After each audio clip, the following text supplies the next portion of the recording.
Namaste, kia ora, welcome to Mangawai Lunch Night, and thank you for joining us. Some of our friends couldn't make it tonight, so we've got a little bit to do. Just juggle this.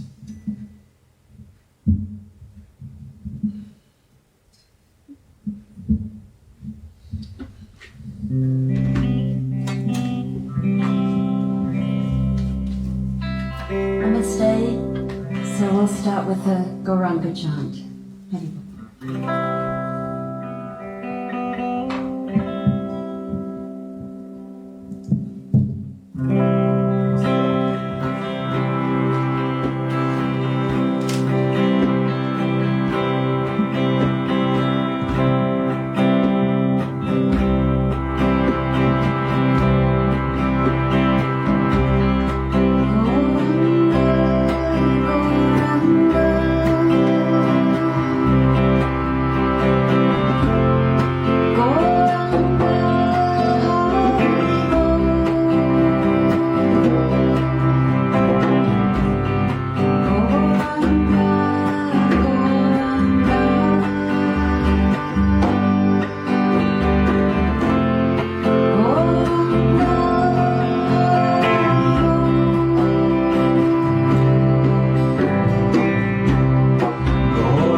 Very nice, thank you.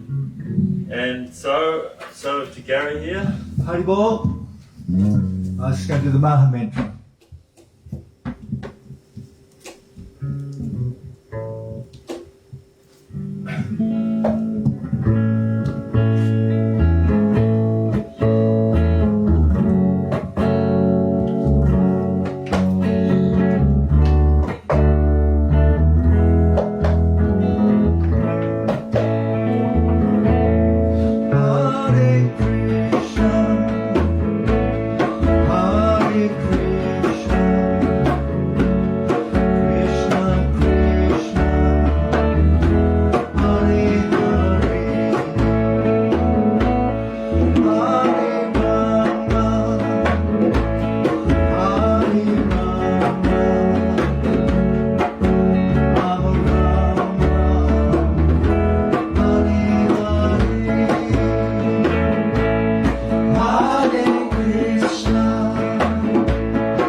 Arigo, thank you, Gary. Thank you. So Gary's been playing in different bands for many years now, yeah?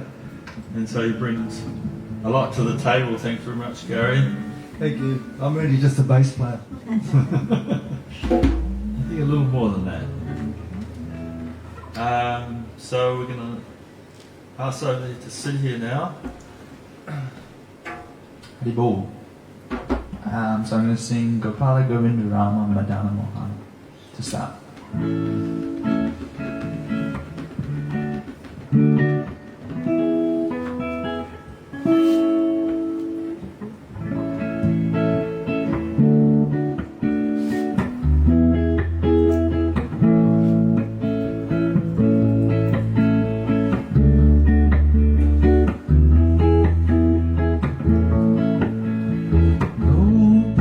Gopala Govinda Rama Madana Mohan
sir. So tomorrow, I believe they're going to make an announcement on the status of the current restrictions, on where you can go and what you can do. But I think that we probably will be remaining in level 2 for a little while longer. So we're going to continue to bring you Mantra Night online until we can return to our regular program down there in Grey Lynn. But we'll keep you posted on that. And yeah, in the meantime, hope you'll continue to join us here online in cyberspace for our evening of Kirtan and spiritual inspiration. We're going to sing one more tune, one more chant, and then pass over to Acharya and getting some feedback here. Good.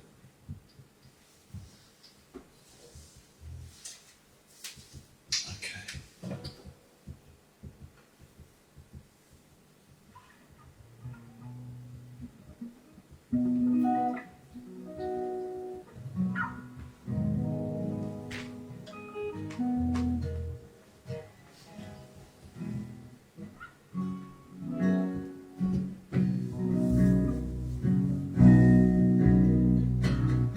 Haribo, Nitaigo, Nitaigo, Haribo, Haribo, Nitaigo, Haribo, Haribo, Nitaigo, Nitaigo, Haribo, Haribo, Nitaigo. Haribo,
Haribol! Thank you, everyone. Yes, thank you for everybody coming and helping. Gary, Shana, Sid, Shmi over there on the drums. And a special thanks to Gary for bringing all the bells and whistles. It was my pleasure. And I hope we come through loud and clear tonight. And so with that, I'm going to pass over to Charidas, and again he's speaking on respect and being assertive. So over to you, Charidas, and it's goodbye from us for another week. Hope to see you next week. Thank you very much, everybody. Haribol! Haribol! Namaste.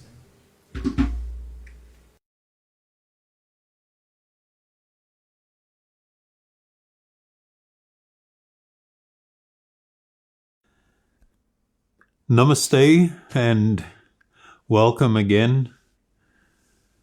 And thank you very much to Ibishwar and the crew up in Mangwai for their very nice kirtan. So before speaking, I'd like to offer my respects to my spiritual teachers, to our lineage, and to the Supreme. Om Agna Timarandasya Agna Jana Salakaya Chaksuru Militan Yena Tasmai Sri Guruve Namaha. Bhajasri Krishna Chaitanya Prabhu Nityananda Sri Advaita Gadadhar Sri Vasadi Gaur Bhaktavinda. Hey Krishna Kauruna Sindhu Dinabandhu Jagatpate Gopisha Gopika Kanta Radha Kanta Namostate. Om Namo Bhagavate Vasudevaya. So, I received a question here online from Naomi. So she asks, in one of the prayers of Sri Chaitanya, you mentioned that it says that one should be more tolerant than a tree and devoid of all sense of false prestige, and willing to offer all respects to others. I'm wondering, how do we get to this place, and is it even possible in this particular age of Kali Yuga? So I'll just speak about this just briefly before moving on to the two questions that she had in relation to this.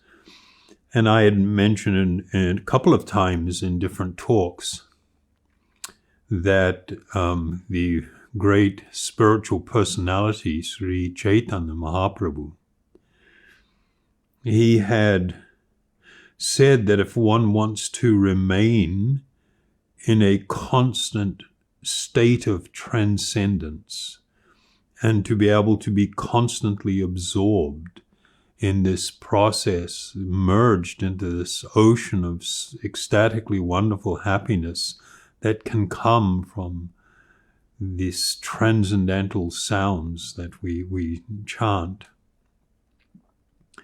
that it was necessary for a person to have acquired two qualities. One was tolerance, and the other one was humility, a great humbleness. And we've spoken about that tolerance.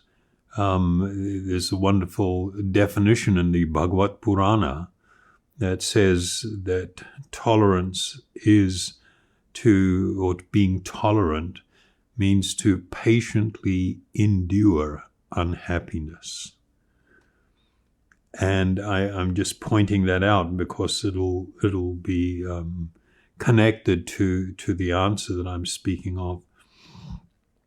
And of course, humility, where one takes a position of not feeling higher or greater than any other, and being very willing, not as an obligation, but actually out of a sense of compassion, gratitude, appreciation, to show respectfulness towards all others without expecting any honor for oneself.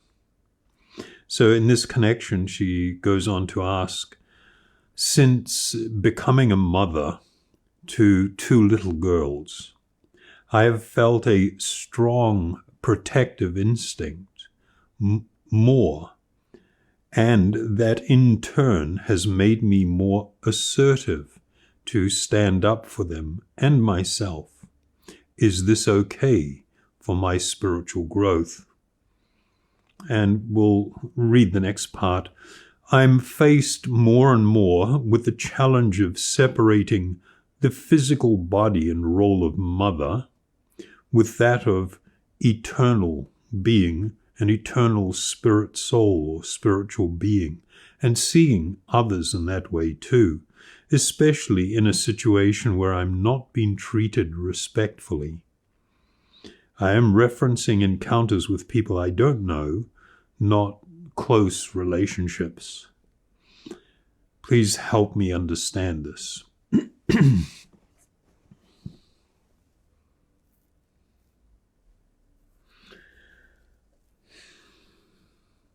I think the first point I'd like to make is that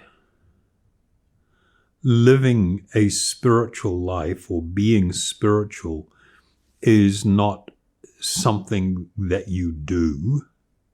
It is a state of consciousness that you exist in. Not an artificial imposition, but you've actually come to this state of awareness, of consciousness, and it manifests in this way. So,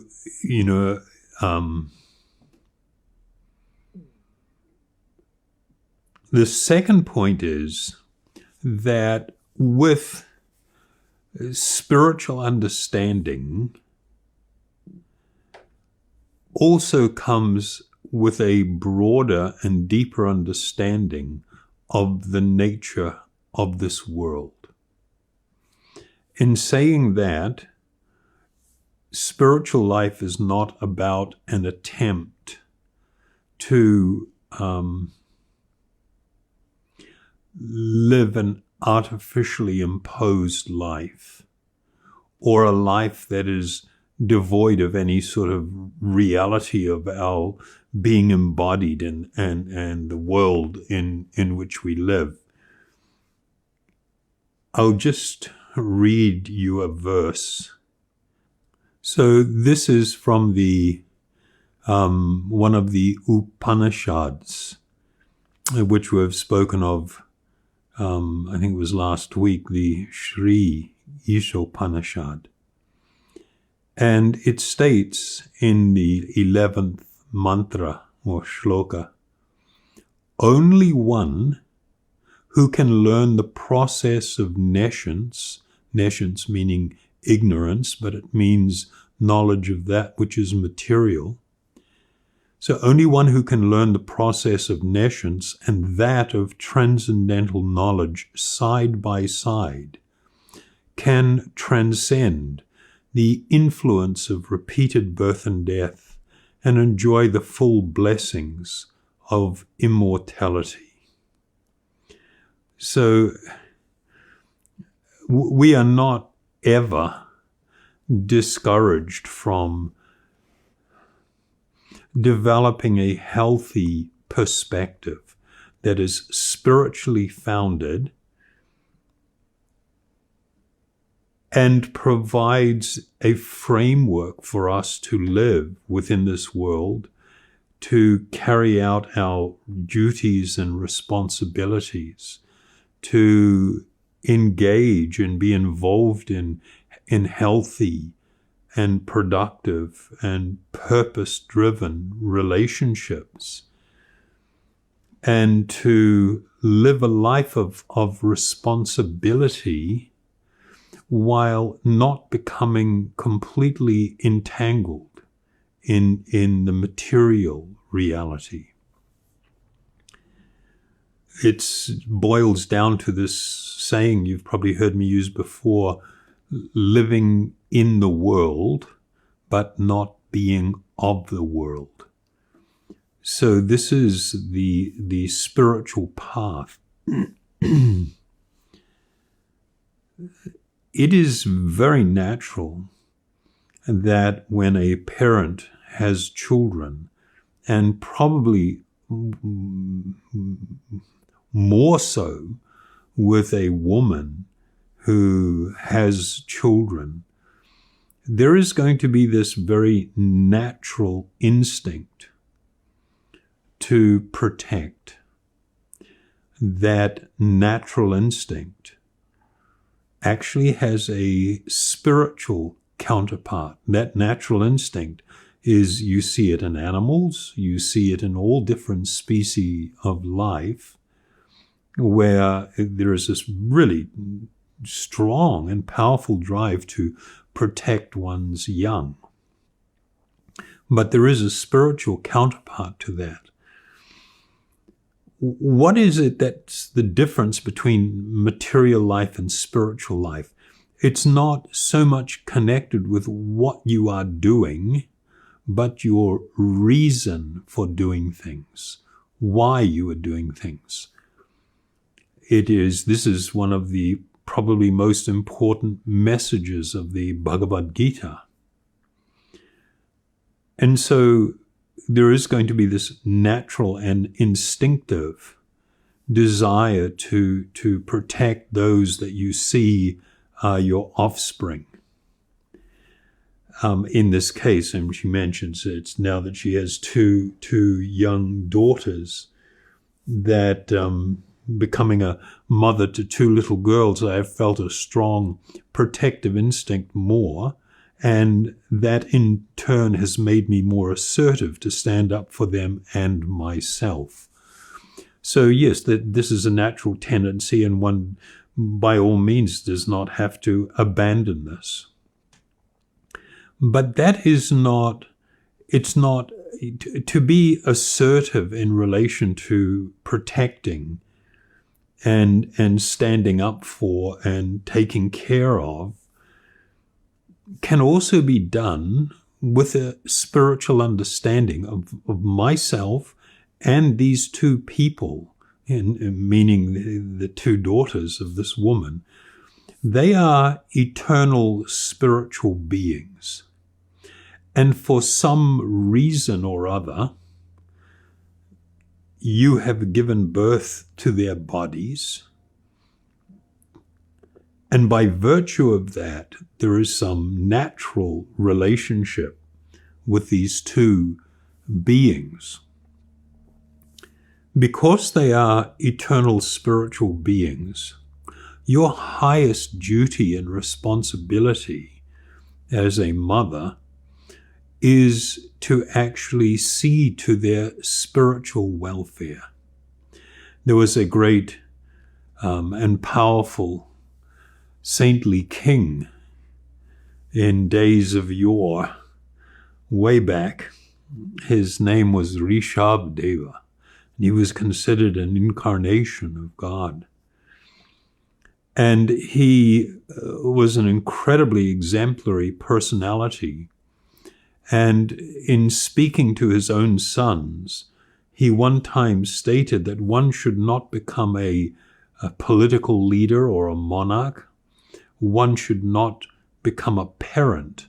One should not become a teacher or a spiritual master of anyone if you cannot offer them liberation.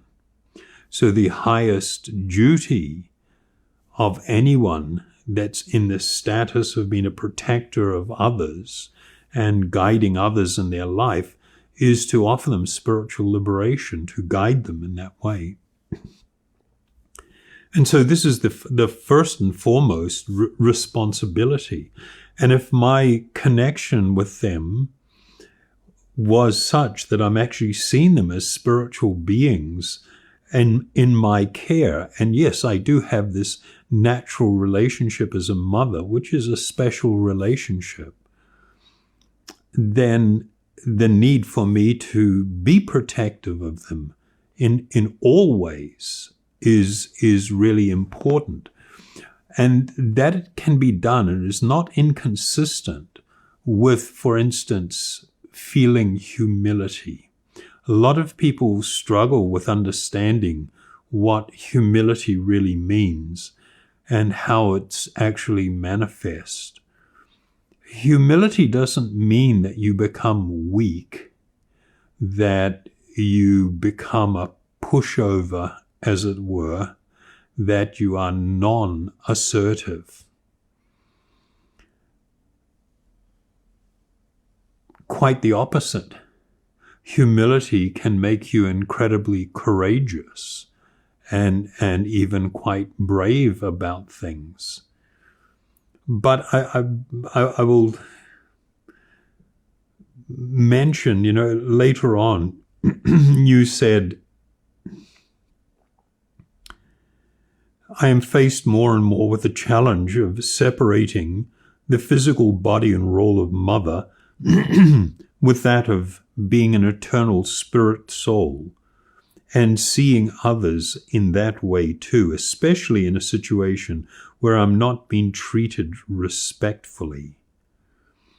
So I think you need to exercise a little caution, or I would advise you to exercise a little caution in this regard.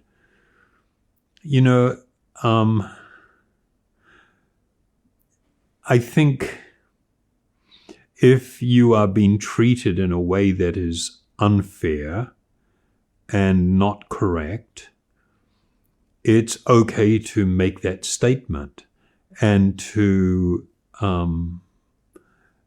even demand fair treatment. But being respected shouldn't necessarily become part of that. Now, you may think it is just semantics, but actually the word respect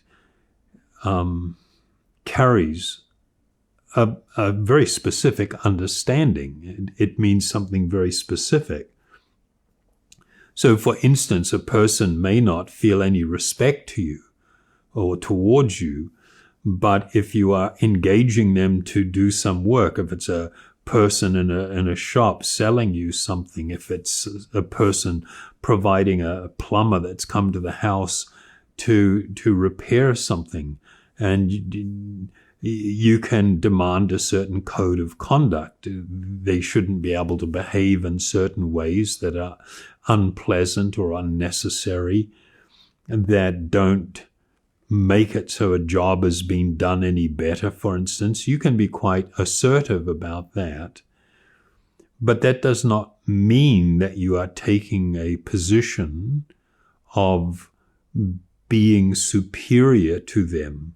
You may feel yourself, that feel or be coming from a place of great humility, but in the execution of normal worldly business, you can bring that spiritual perspective to it and be firm about protecting the interests of your children and yourself, because it's right and it's proper to do, without feeling that you're better than someone else or that you're higher than someone else, or becoming disrespectful.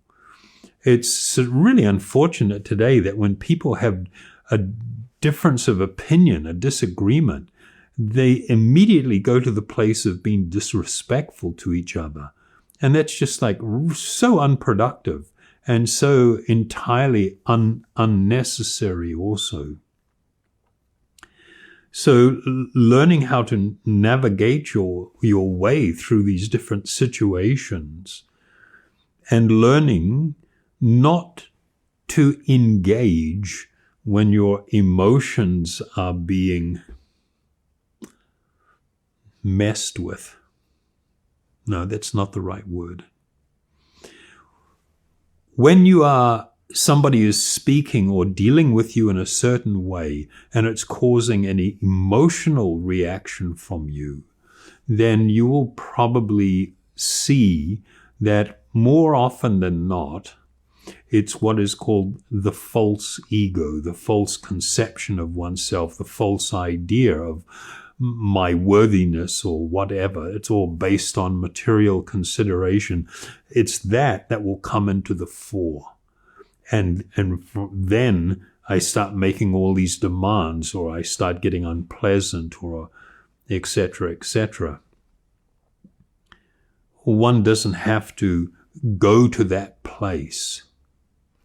And I'll just give you, as an example. You have a tradesperson or somebody that's going to deliver something to your house, and they're not handling the merchandise properly, and they're just dumping it there on the ground, and they should be bringing it inside the house. It might be a refrigerator or something.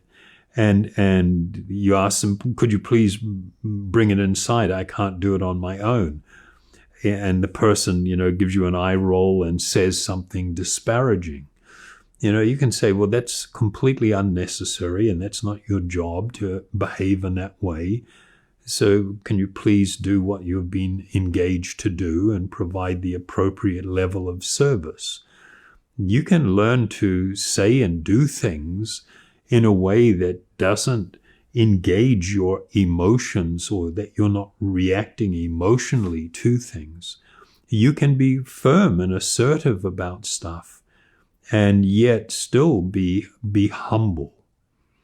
Being humble doesn't mean that you act it's an act, it's something that you put on. But inside you may be feeling something completely different. The humility that we speak from actually comes from within. So the process of spiritual life is actually really interesting, and it's really, really quite amazing, because it means this shift in the way we actually see things. So what's going to happen is in the beginning of spiritual life, as you acquire more and more understanding, or you hear more and more things, and you think, I need to apply that to my life. While we may act things out initially, the process of spiritual cultivation, the actual benefit of meditation, is that we actually begin to internalize these spiritual truths, and they become increasingly part of our life and part of the way that we act. And what it means is that in all our decision making and in our relationships and the way that we're dealing with stuff, things are done with this fundamental spiritual vision that I'm an eternal spiritual being. These other living beings are also eternal spiritual beings. We are all the same. We are all equal in all respects. Our bodies may be different, and with those bodies come different types of mental capacity, different types of natural ability, different types of talents. But that does not replace the reality that we are fundamentally all equal. Having said that, a person that is growing spiritually does have this sense of compassion and care for others, and does not feel in any way greater than others, will actually even have the personal feeling of being lower than all others, in wanting to do good, to offer service to all others, to be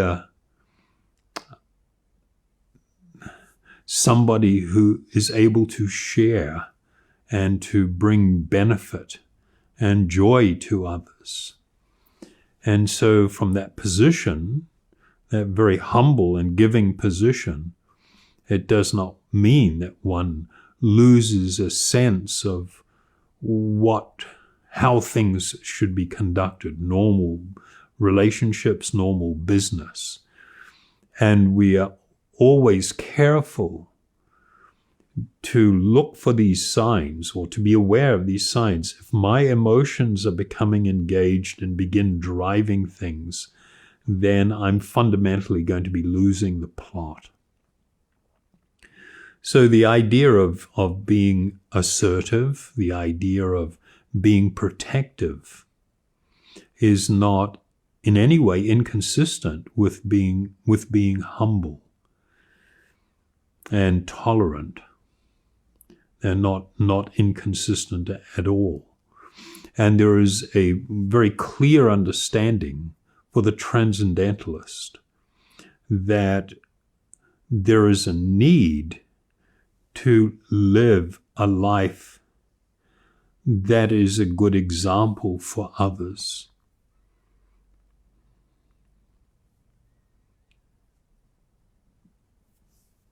Teaching your children by your own example is important. So this idea of being assertive doesn't mean that you're not fair, or that you're not just, or that you're not asking for something unreasonable. Not at all. You're not going to be doing a Karen on somebody. You will,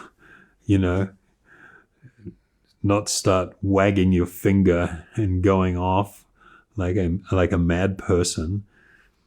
But at the same time, by being able to conduct yourself properly, by being able to act in fairness and in a straightforward and honest way, you become an example to your own daughters of how it's possible to live in humility and treat others and deal with others in a very appropriate way. So I hope that has sufficiently answered your question, Naomi. And it's nice and it's interesting for me, because when we start considering these fundamental spiritual truths in relation to our life and the way that we're living and this journey that we have, while in this body, this time that we live out, considering how to apply these spiritual principles is actually a really important part of our spiritual growth. So I encourage you in that regard. And of course, as we remind you every week, it is through the process of the chanting of these sacred names, these spiritual sounds, these transcendental sounds, that it brings about this transformation. So I'd like to invite you to join me, and we will chant the Gopala Govinda Rama Madana Mohana mantra. This is a very beautiful mantra. This first name or spiritual sound, Gopala, it speaks to the supreme or ultimate protection.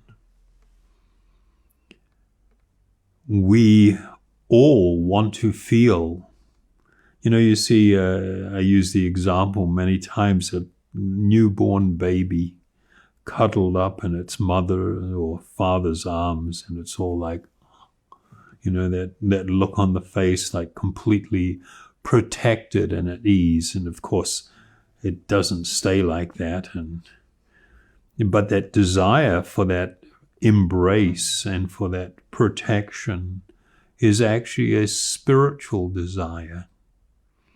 And this name Gopala speaks to the ultimate or supreme spiritual protection and shelter that is offered.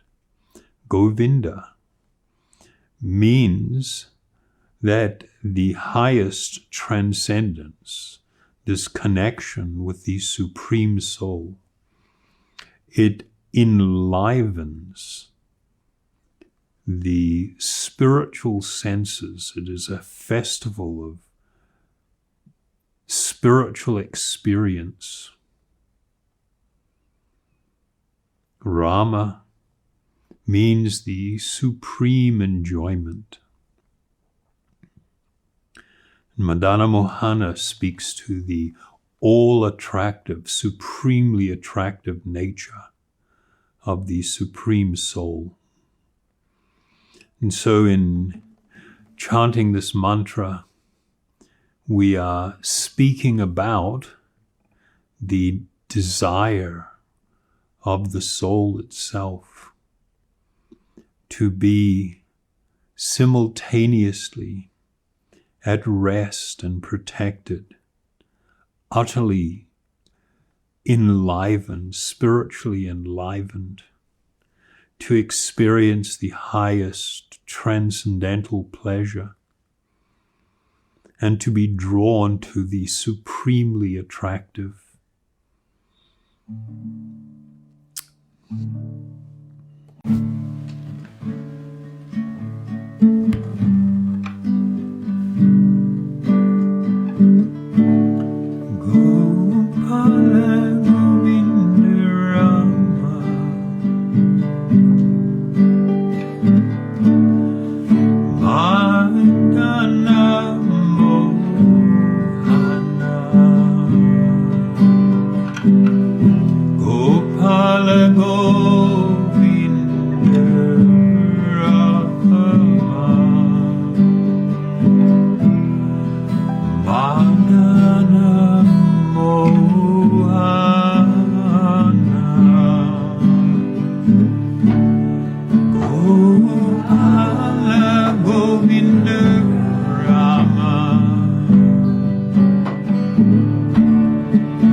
Thank you very, very much.